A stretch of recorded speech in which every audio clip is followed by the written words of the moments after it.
Okay, let's go again. So, bit of luck this morning in that previous game. Okay, who are the top players on? I don't know if Nakamura's on or anyone. No, he's playing in tournament. Town Memorial is on at the moment. We can watch Garimpon. Can we? A 3-minute game. 2176.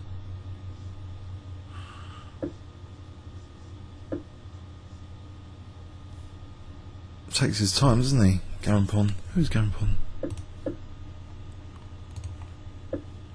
Pablo Zarnicki. Pablo. GM Pablo Zarnicki, former World Championship Junior. Argentinian GM, of course, from the flag, Argentina.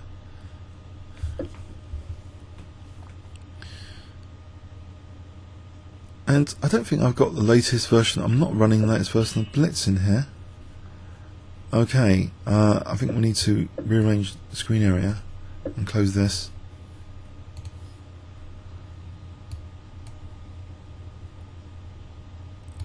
Play Sicilian. Just rearrange. Okay, hopefully the recording area is cool. Right, Nydorf against jaro. Oh dear. I'll preserve the bishop here.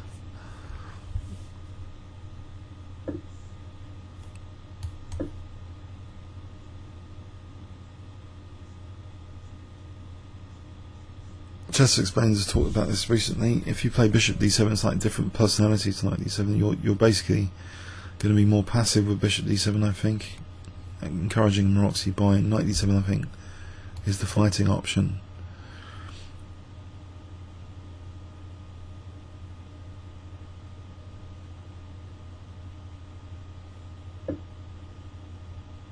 Is he going to try and smash me with E5? Just in case I might have to chase the bishop. I'll chase the bishop here. E5 looks dangerous. Knight D5. I don't know. I'm going to do this.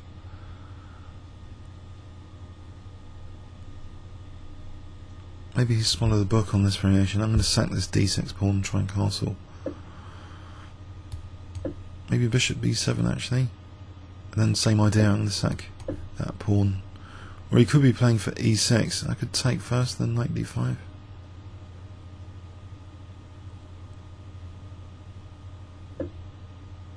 Now he's giving me a chance for E5. I can make that a gambit, can't I? Or not? Maybe not. At B4.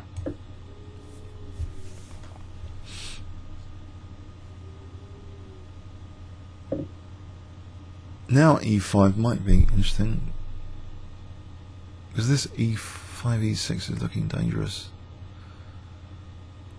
Mind you, the light squares are falling to bits, aren't they? He's going to have to take time there. Bishop G7 and castle. Maybe it's worth it. Just to lock the centre for a moment. It's radical. I'm weakening these light squares. But his bishop not there, you know, otherwise Knight G5 would have been a killer, wouldn't it? Mind you, D5 is a bit weak, but I've got some control over D5.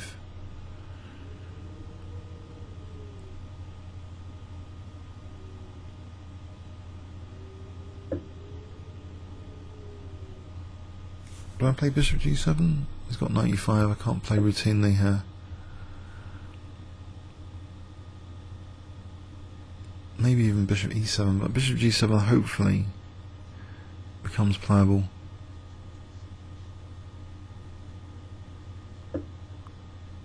Okay. I could take on C3 here. I'll play A5 for bishop A6. That might be interesting. I'll try that. It means I can take like that. It's bishop A6.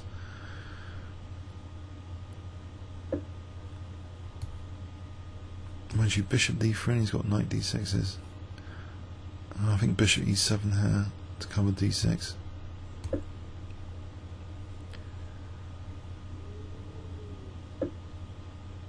Alright, it's knight g4. I want to evict that guy. Oh, he's winning a pawn.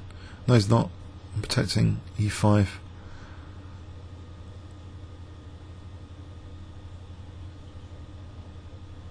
Will he be annoyed that I'm castling? Potentially.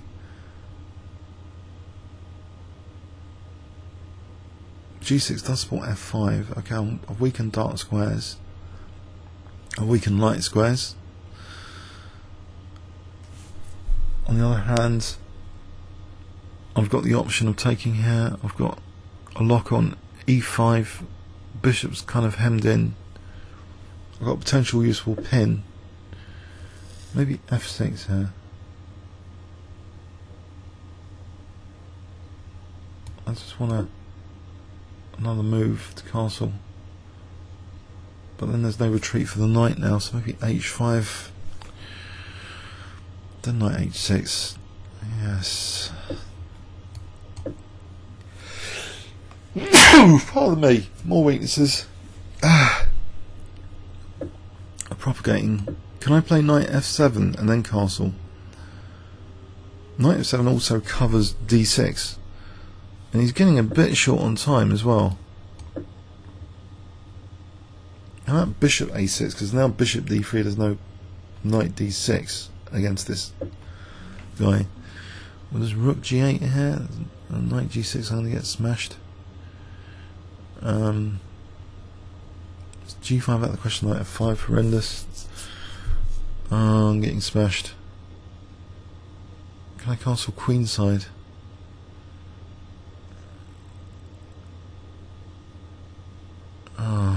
Oh, I'll invite this knight g6. I've got the g file. So what do I do about that? I could pin the knight. He's not going for it. He's going for d5 or something.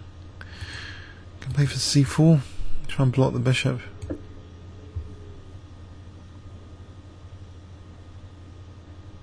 Now he's getting short time again. Alright.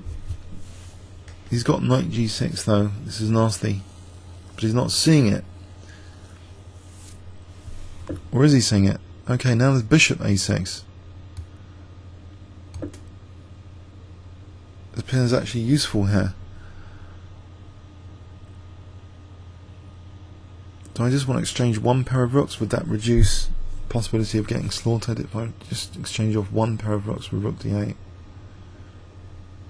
f5 is also potentially useful, attacking the bishop, the knight.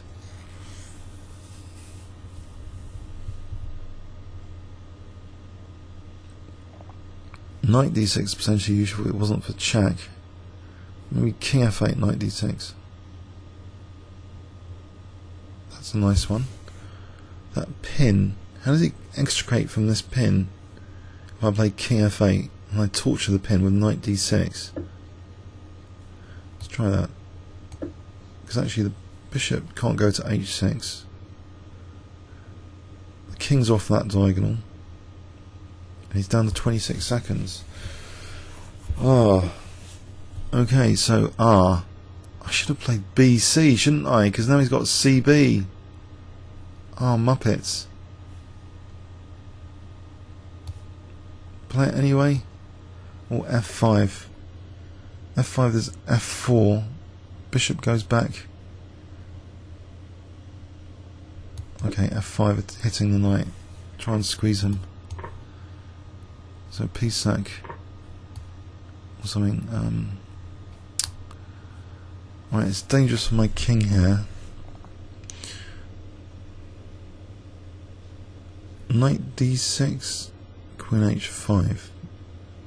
I think rook g6. How do I avoid losing a piece? Could play queen c6 there on g2.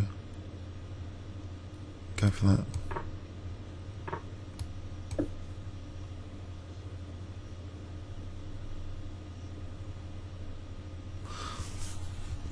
Then I'm on c4 as well, bishop c4. Then I'm on e3. If he takes here, I'm on e3. Check's harmless, I think. Okay, up to 2300 after that game. That was interesting. Okay. Could he have played e4, e5? Big question.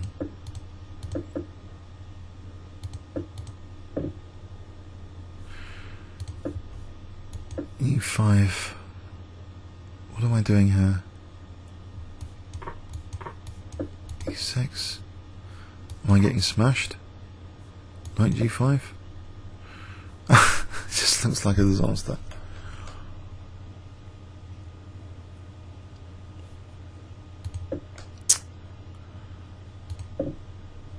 Let's try this e5 again. What about, so knight d5, I sack the pawn as mentioned.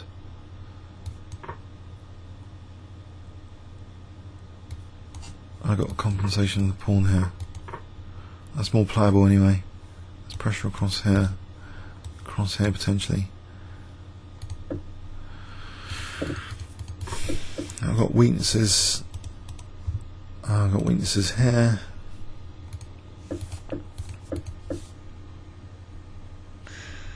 If I play bishop g7, he's got knight d6. End of game. Thankfully, it doesn't seem a big deal after knight g4. Bishop g7 hitting, but the knight's protecting.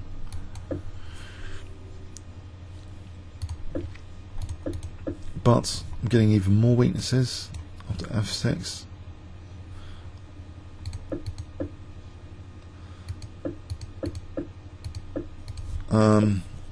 Now, I think.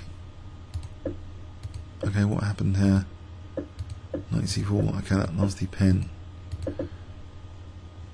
Okay, and then it all broke out. Coordination, protection, double attack, important tactic.